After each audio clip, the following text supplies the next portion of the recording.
بسم الله الرحمن الرحيم. اعوذ باللہ من الشیطان الرجیم بسم اللہ الرحمن الرحیم قال رسول اللہ صلی اللہ علیہ وآلہ وسلم من سرہ ان ينظر الى سید شباب اہل الجنہ فلینظرہ الى الحسن ابن علی علیہ السلام۔ ناظرین محترم، آج 15 رمضان مبارک کا دن ایک عظیم عید کا دن ہے، جس دن اہل بیت علیہم السلام کے گھر میں سید شباب اہل الجنہ حضرت امام حسن المجتبیٰ علیہ السلام کی ولادت ہوئی، اور اس دن رسول خدا صلی اللہ علیہ وآلہ وسلم اس دن حضرت امیر المومنین علی ابن ابی طالب علیہ السلام، حضرت فاطمہ الزہرا سلام اللہ علیہا خوشحال تھی اور خوشی منا رہے تھے۔ تو آج ہم اہل بیت کے چاہنے والے بھی آج اس دن میں خوشی منا رہے ہیں اور عید کر رہے ہیں، اور آپ تمام ناظرین مومن و مومنات کی خدمت میں میری طرف سے، بند حقیر کی طرف سے اس عید میں تہنیت و مبارکباد آپ کو پیش کرتا ہوں۔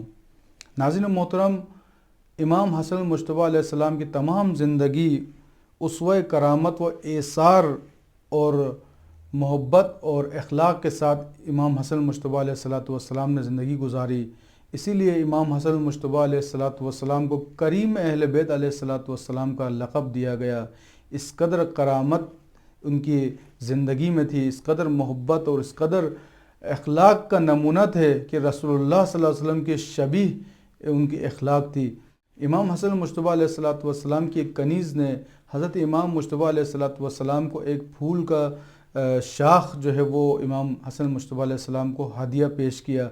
امام حسن علیہ السلام نے اس ہدیہ کو لینے کے بعد اس کنیز کو آزاد کر دیا، اور کہا، اس قدر خوش ہوئے اور اس قدر مسرور ہوئے امام حسن المجتبیٰ علیہ السلام کہ اسے کہا کہ جاؤ، تمہیں میں نے آزاد کر دیا۔ تو انہوں نے اصحاب نے کہا کہ یا ابن رسول اللہ، ایک پھول کا شاخ جو ہے نا اس نے آپ کو دیا اور آپ نے اسے آزاد کر دیا اتنی آسانی کے ساتھ۔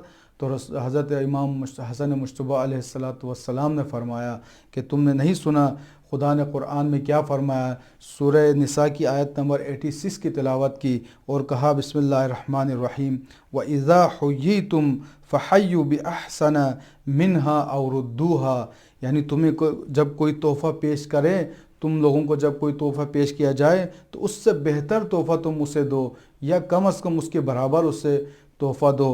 تو اس لیے اس کی مہربانی کا صلہ یہ تھا کہ اسے آزاد کیا جائے، اور اسی طرح امام حسن المجتبیٰ علیہ السلام نے اس کنیز کو راہ خدا میں آزاد کیا۔ یعنی امام حسن علیہ السلام کی کرامت کو آپ دیکھیں، سخاوت کو آپ دیکھیں۔ امام حسن المجتبیٰ علیہ السلام کے ایک اور واقعہ تاریخ میں نقل ہوا ہے، بہت زیادہ اس واقعے کو شاید آپ مومنین نے بھی اس کو سماعت کیا ہوگا اس سے پہلے بھی۔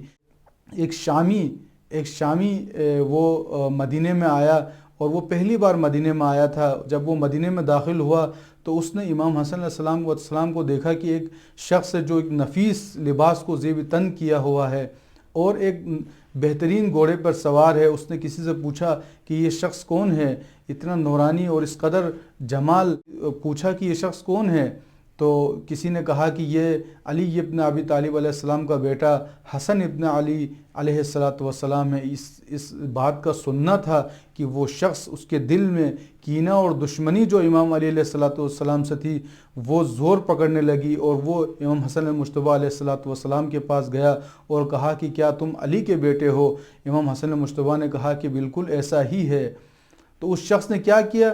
امام حسن المجتبیٰ علیہ السلام کو دشنام دیا۔ اس نے امیر المومنین علیہ السلام کو کے خلاف نازبانہ الفاظ استعمال کیے، اس قدر اس نے برا بلا کہا اہل بیت علیہ السلام کو، امام حسن المجتبیٰ کو، امام امیر المومنین علی ابن ابی طالب علیہ السلام کو، اس قدر اس نے بے احترامی کی۔ جب وہ تھک گیا اور جب وہ خاموش ہوا تو امام نے کیا فرمایا اس سے؟ کیا امام نے اس سے لڑائی کی؟ کیا امام نے اسے اس کے غلط باتوں کا جواب غلط باتوں میں دیا؟ نہیں ناظرین محترم، اس نے امام حسن المجتبیٰ علیہ السلام نے اس سے کہا کہ لگتا ہے تم اس شہر میں غریب ہو، یعنی تم پہلی دفعہ اس شہر میں آئے ہو، تمہیں نہیں پتہ اس شہر کے بارے میں، یا تم تمہارے پاس اگر مکان نہیں ہے رہنے کے لیے تو میں تمہیں مکان مہیا کروں گا، اگر تمہارے پاس لباس نہیں ہے میں لباس مہیا کروں گا، اگر تمہارے پاس کھانے کو نہیں ہے تو میں تمہیں کھانا دوں گا، اگر تمہیں کسی اور مدد کی ضرورت ہے تو میں تمہارے ساتھ وہ مدد بھی انجام دوں گا، کوئی مسئلہ نہیں ہے، تم میرے مہمان بنو آج کا دن۔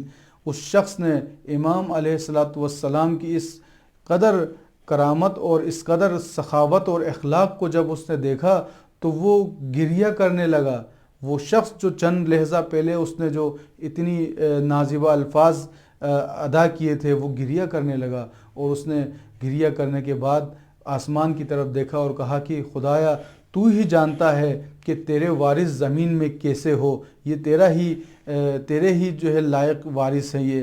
اور اس کے بعد امام کی طرف رخ کر کہا کہ میں اب تک اس دنیا میں سب سے زیادہ اپنے دل میں دشمنی رکھنے والا انسان تھا، آپ کے اور آپ کے والد گرامی کی دشمنی میرے دل میں تھی، میں بہت زیادہ دشمنی رکھتا تھا، لیکن اب میں اس سر زمین پر آپ سے سب سے زیادہ محبت کرنے والا انسان ہوں۔ اس کے بعد امام علیہ السلام نے اسے اپنے گھر لے گیا، اس نے اپنی امام علیہ السلام کی مہمانی کو قبول کیا، اور جب اسے گھر لے گیا، اور کہتے ہیں کہ جب تک وہ مدینے میں رہا وہ امام کے گھر پر رہا اور عاشق اہل بیت علیہ السلام بنا، اور عاشق اہل بیت علیہ السلام بننے کے بعد وہ رخصت ہوا۔ دیکھیں ناظرین محترم، جب کسی برے الفاظ کا آپ جواب اچھائی میں دیں گے تو وہ شخص جو آپ کے در مقابل ہے، یہ سیرت اہل بیت علیہ السلام ہے کہ ہمیں اگر کوئی برا بلا کہے تو ہم اسے اچھائی میں جواب دیں۔ یہ اہل بیت ہمیں سکھا رہے ہیں، یہ کردار ہمارے اہل بیت کے ہیں، اماموں کا یہی کردار رہا ہے، اماموں نے اسی طرح سے لوگوں کو اپنے نزدیک کیا ہے۔ وہ شخص امام کا مہمان رہا اور اس کے بعد امام کے گھر سے رخصت ہوا، اور جاتے ہوئے وہ ایک مخلص اور اچھا مومن بن کر اس شہر سے نکلا۔ تو مومنین کرام، یہ امام کی زندگی ہمارے لیے مشعل راہ ہے۔ ہمیں چاہیے ہم بھی امام کی صرف تعریف اور امام کی زندگی کو ہم صرف سنتے نہ رہیں بلکہ اس کے اوپر عمل بھی کریں۔ ہم چاہتے ہیں کہ ہمارا امام ایسا ہی ہو، لیکن کبھی یہ نہیں سوچا کہ ہم بھی امام کی اتباع کرتے ہوئے، ان کی پیروی کرتے ہوئے ان کی سیرت پہ چلے۔ ہم چاہتے یہ ہے کہ دنیا میں ہمیں ہر کام کرنے کو ملے جس سے اللہ ناراض ہو، جس سے رسول اللہ ناراض ہو، اہل بیت ناراض ہو، لیکن اس کا جزا ہمیں قیامت میں ہمیں بہشت چاہیے۔ ہم اہل بیت کے جوار میں رہنا چاہتے ہیں، لیکن دنیا میں ہم اہل بیت کی بات کو سننے کو تیار نہیں ہے۔ ہم اہل بیت کے ساتھ محشور ہونا چاہتے ہیں، لیکن ہم دنیا میں اگینسٹ جو ہے کام کرتے ہیں اہل بیت علیہ السلام کی۔ اہل بیت نے آپ سے فرمایا کہ قطع رحمی نہ کریں، آپ قطع رحمی کرتے ہیں۔ اہل بیت نے فرمایا کہ آپ برے کام سے روکیں اور دوسروں کو بھی روکیں، عمل بالمعروف کریں، نہیں عن المنکر کریں، لیکن ہم اس کام کو ہم نے چھوڑ دیا ہے۔ اہل بیت نے ہم سے فرمایا کہ آپس میں باہمی محبت کے ساتھ رہیں، لیکن ہم نے باہمی انتشار کو ہم نے اپنی زندگی میں اپنایا ہوا ہے۔ تو اہل بیت نے فرمایا گناہوں سے دور رہیں۔ آج ہر انسان کے ہاتھ میں گناہ ہے، ہر انسان ایک گناہ کی طرف جا رہا ہے۔ انسان کو چاہیے کہ اہل بیت کی پیروی کرے، اہل بیت کی پیروی میں ہی انسان کی بقا ہے۔ اگر ہمیں چاہیے کہ ہم اہل بیت کے ساتھ محشور ہو قیامت کے دن، تو ہمیں اس دنیا میں اہل بیت کی اطاعت کرنی چاہیے، اہل بیت کی بتائے ہوئے زندگی پہ عمل کرنی چاہیے۔ ہمارے گھروں میں اہل بیت علیہ السلام کی گھر کے ماحول کی طرح ماحول ہونا چاہیے۔ یہ کیسے اہل بیت کے چاہنے والے ہیں؟ بے پناہ گناہ اس کے گھر میں موجود ہے، وہ گانے تو سنتا ہے لیکن چاہتا ہے کہ اہل بیت کے ساتھ محشور ہو، وہ فلمیں تو دیکھتا ہے لیکن چاہتا ہے کہ اہل بیت کے ساتھ محشور ہو، وہ ان کے خانوادے میں خواتین بے پردہ ہے لیکن چاہتے ہیں کہ جناب سید فاطمہ زہرا کے ساتھ محشور ہو۔ اہل بیت نے ہمیں جس راستے کی طرف ہمیں بتایا اور ہمیں چلنے کا حکم دیا، ہمیں اس راستے کی طرف چلنا چاہیے۔ اہل بیت علیہ السلام نے قربانیاں دی ہے ناظرین محترم۔ یہ آج امام حسن المجتبیٰ علیہ السلام کی آج عید کا دن ہے، ان کی ولادت کا دن ہے۔ انہوں نے کیا مشکلات زندگی میں برداشت کی ہے، دشمنوں کے ساتھ معاہدے کیے ہیں، یہاں تک کہ امام حسن المجتبیٰ علیہ السلام کو مسلمانوں نے یہ کہنا شروع کیا کہ یا مذل المؤمنین، اے مومن کو ذلیل کرنے والے، امام حسن المجتبیٰ علیہ الصلوۃ والسلام نے ان سے کیا فرمایا؟ ان سے فرمایا انا معز المؤمنین، میں عزت دینے والا ہوں مومن کے لیے، مائے افتخار ہوں مومن کے لیے، مائے عزت ہوں۔ یہ سب ان لوگوں نے کہا جو امام کو جانتے تھے کہ یہ کون ہے، ان لوگوں نے کہا کہ وہ سب سمجھتے تھے کہ یہ کون ہے، یہ رسول کے بیٹے ہیں، یہ علی کے بیٹے ہیں، یہ جناب سیدہ کے بیٹے ہیں، یہ کبھی غلط کام ان سے سرزد ہو نہیں سکتا، یہ معصوم ہے، یہ جب اٹھے تلوار اٹھائے تو امام ہے، یہ اگر کسی سے معاہدہ کرے تو امام ہے، اگر یہ کسی سے صلح کرے تو امام ہے۔ تو امام کی زندگی ہمارے لیے مشعل راہ ہے مومنین کرام۔ ناظرین و محترم، اگر ہمیں امام کے ساتھ، اگر ائمہ کے ساتھ اگر ہمیں محشور ہونا ہے تو ہمیں اپنے اندر سے تکبر کو نکال کے باہر پھینکنا ہے، ہمیں تواضع و فروتنی کو ہم نے اپنی زندگی میں اپنے عمل کے ساتھ دکھانا ہے، ہم نے تکبر کو اپنے وجود سے باہر نکالنا ہے۔ امام حسن المجتبیٰ علیہ الصلوۃ والسلام کی زندگی کو آپ دیکھیں، امام حسن المجتبیٰ علیہ الصلوۃ والسلام یہ ایک روز مدینہ کی گلیوں سے گزر رہے تھے اور بہترین سواری میں امام حسن علیہ السلام سوار تھے۔ کیا دیکھتے ہیں امام حسن علیہ السلام؟ دیکھتے ہیں کہ مدینہ کی گلی میں کچھ فقراء بیٹھے ہیں اور وہ روٹی کے ٹکڑے کھا رہے ہیں۔ جب ان فقراء نے جب امام حسن المجتبیٰ علیہ السلام کو جب دیکھا تو ان فقراء نے امام حسن المجتبیٰ علیہ السلام کو سلام کیا اور کہا، دعوت دی کہ آئے ہمارے ساتھ یہ روٹی کھائیں۔ جب امام حسن المجتبیٰ علیہ السلام نے اس آیت کی تلاوت کی، اِنَّهُ لَا يُحِبُّ الْمُسْتَكْبِرِينَ، خدا تکبر کرنے والے انسان کو پسند نہیں کرتا۔ اور یہ اس آیت کی تلاوت کرتے ہوئے امام حسن المجتبیٰ علیہ السلام اپنی سواری سے نیچے تشریف فرما ہوئے اور ان فقیروں کے ساتھ زمین پر بیٹھ کر ان کی دعوت کو قبول کیا، ان کے ساتھ روٹی کھایا۔ تو ناظرین محترم، کیا ہمارے مومنین کی زندگی میں کیا یہ عمل ہے آج؟ کیا ہمارے دلوں میں ہم مومن ہم جب کہتے ہیں اپنے آپ کو کہ اہل بیت کے چاہنے والے، ہم اہل بیت سے محبت رکھنے والے، مومن کی درجات بہت زیادہ ہے، مومن کی فضیلت بہت زیادہ ہے، مومن کی نشانیاں بہت زیادہ ہے، کیا ہم کسی فقیر کے ساتھ، کسی غریب کے ساتھ زمین پر بیٹھنے کو تیار ہیں؟ کیا ہم امام حسن المجتبیٰ علیہ السلام سے بڑھ کر مومن ہیں؟ کیا ہمارا ایمان حضرت امام حسن المجتبیٰ علیہ السلام سے زیادہ ہے کہ وہ فقیروں کے ساتھ، وہ غریبوں کے ساتھ زمین پر بیٹھ کر روٹی کھانا پسند فرما رہے ہیں، اور ان کی زندگی، ان کے چاہنے والے جو اپنے آپ کو شیعہ کہتے ہیں، جو مومن کہتے ہیں، وہ اس کام کو کرنے کو تیار نہیں ہے؟ کیا محشور ہوں گے امام حسن المجتبیٰ علیہ السلام کے ساتھ قیامت کے دن؟ ناظرین محترم، یہ وہ سوال ہے جو ہر مومن کو اپنے آپ سے کرنا چاہیے۔ تکبر کوسوں دور ہے مومن سے۔ اگر کوئی یہ سمجھتا ہے کہ وہ مومن ہے تو تکبر اس کے اندر بالکل نہیں ہونا چاہیے۔ امام حسن المجتبیٰ علیہ السلام نے ان فقیروں اور غریبوں کے ساتھ کھانا کھایا، روٹی کو کھایا، اور اس کے بعد ان سے کیا کہا کہ میں نے تمہاری دعوت کو قبول کیا، اب تمہاری باری ہے کہ میری دعوت کو قبول کرو، میرے ساتھ چلو میرے گھر میں۔ ان غریبوں کو اپنے ساتھ اپنے گھروں میں لے کے گئے اور ان کو بہترین کھانا کھلایا اور ان کو بہترین لباس سے نوازا اور ادب کے ساتھ، احترام کے ساتھ ان کو رخصت کیا۔ کیا ہماری زندگی میں یہ عمل ہے؟ یہ وہ سوال ہے ہر انسان کو، ہر مومن کو اپنے آپ سے کرنی چاہیے۔ کیا ہم کسی غریب کو اس قدر اہمیت دیتے ہیں؟ کسی مومن کو اس قدر اہمیت دیتے ہیں؟ ہمارے معاشرے میں، ہماری سوسائٹی میں وہ انسان قابل احترام ہے جس کے پاس مال ہو، جس کے پاس دولت ہو۔ ناظرین محترم، مومن کی عزت، مومن کا مرتبہ خانہ کعبہ سے زیادہ ہے۔ مومن کے احترام آپ دیکھیں کس طرح سے احترام کرتے ہیں اہل بیت علیہ السلام، ان کے ساتھ فروتنی کے ساتھ پیش آتے ہیں، حالانکہ علم میں ان سے کوئی بڑھ کر نہیں، دنیا میں حلم میں ان سے کوئی بڑھ کر نہیں ہے، سخاوت میں ان سے کوئی بڑھ کر نہیں ہے۔ رتبہ ان کو پتہ ہے کہ ہم بہشت میں جوانان اہل جنت ہیں، لیکن اس کے باوجود دنیا میں وہ کیسی زندگی کرتے ہیں۔ تو ہمیں بھی ان کی اطاعت کرتے ہوئے ایسی زندگی کرنی چاہیے کہ جو چیز، جو صفت اہل بیت نے، جس سے اہل بیت علیہ السلام جس صفت سے ناراحت ہوتے تھے، نفرت کرتے تھے اس برے صفت سے، وہ صفت اگر ہم اپنے اندر پائیں اور اس کے بعد امید رکھیں کہ ہم محشور ہوں گے ائمہ کے ساتھ، تو ناظرین محترم یہ پھر صرف اپنے آپ کو دھوکہ دینے والی بات ہے اور کوئی نہیں. اپنے آپ کو ان باتوں سے خوش کرنے والی بات ہے. ہمیں عمل کے ذریعے سے اہل بیت کے ساتھ مشہور ہونا ہے. ہم نے صرف زبان سے اور صرف اہل بیت کے فضائل کو سننے سے ہم ان کے ساتھ مشہور نہیں ہوں گے.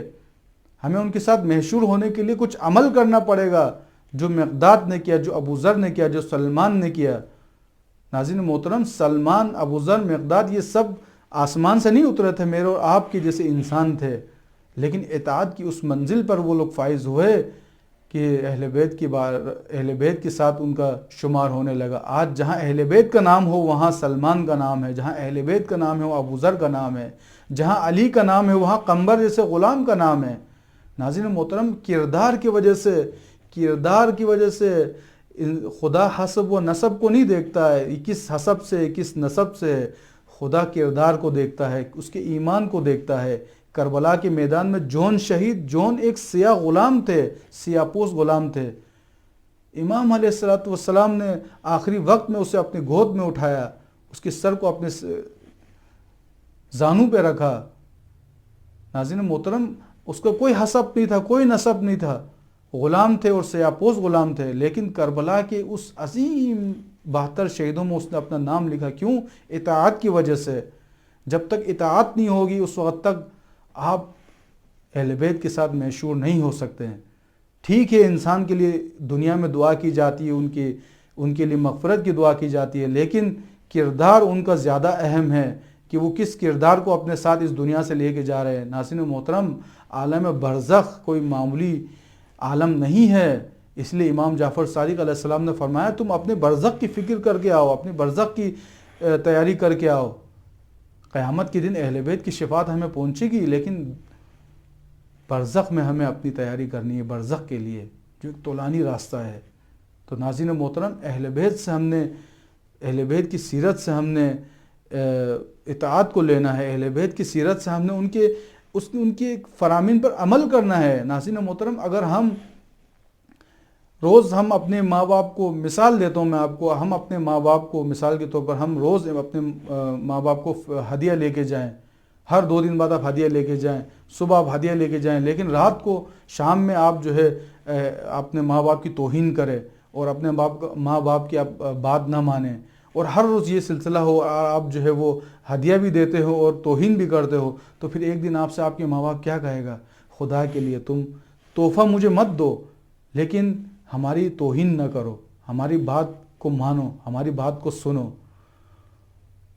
تو ہم نمازیں پڑھیں اور ہم دعائیں کریں، لیکن کردار ہمارا ایسا ہو تو پھر وہ نمازیں ہمارے لیے کس قدر کام آئے گی. ناظرین محترم، وہ دعائیں کس قدر ہمارے لیے کام آئے گی. تو ہمارا کردار بھی ہمارے گفتار کے ساتھ مطابقت کرنی چاہیے. اگر ہم اہل بیت کے چاہنے والے ہیں تو ہمارے گھروں میں بھی اہل بیت کے گھر کا ماحول ہونا چاہیے، معنویت ہونی چاہیے. ہمارے بچے اہل بیت کے راستے پر چلتے ہو، تربیت اہل بیت کے سیرت کو اپناتے ہوئے کرتے ہو. آج ہمارے معاشرے میں کتنے ایسے لوگ ہیں عزیزان محترم جن کو مدد کی ضرورت ہے، جو بے یار و مددگار پڑے ہوئے ہیں. ان کے لیے مدد کرنا دوسرے مومن کے اوپر فرض ہے. امام حسن المجتبی علیہ السلام کے بارے میں ابن عباس روایت کرتے ہیں، کہتے ہیں کہ میں امام حسن المجتبی علیہ السلام کے ساتھ مسجد الحرام میں طواف میں مشغول تھا. تو اتنے میں ایک شخص آتا ہے اور امام حسن المجتبی علیہ السلام کے پاس اور کہتا ہے، یبن رسول اللہ، آپ کے پاس ایک حاجت لے کے آیا ہوں. حضرت امام حسن علیہ السلام نے فرمایا کہ بیان کرو. اس نے فرمایا کہ یبن رسول اللہ، ایک شخص سے میں نے قرض لیا تھا، اس شخص نے مجھ سے قرض کو طلب کیا ہے، لیکن اب میرا حال یہ ہے کہ میں اس قرض کو ادا نہیں کر سکتا ہوں، تو آپ سے مدد کی درخواست ہے. امام علیہ السلام نے کہا، اس کعبے کی رب کی قسم کہ میرے پاس اس وقت کوئی مال نہیں ہے، میرے پاس کوئی اس وقت آپ تمہیں دینے کے لیے کچھ بھی نہیں ہے.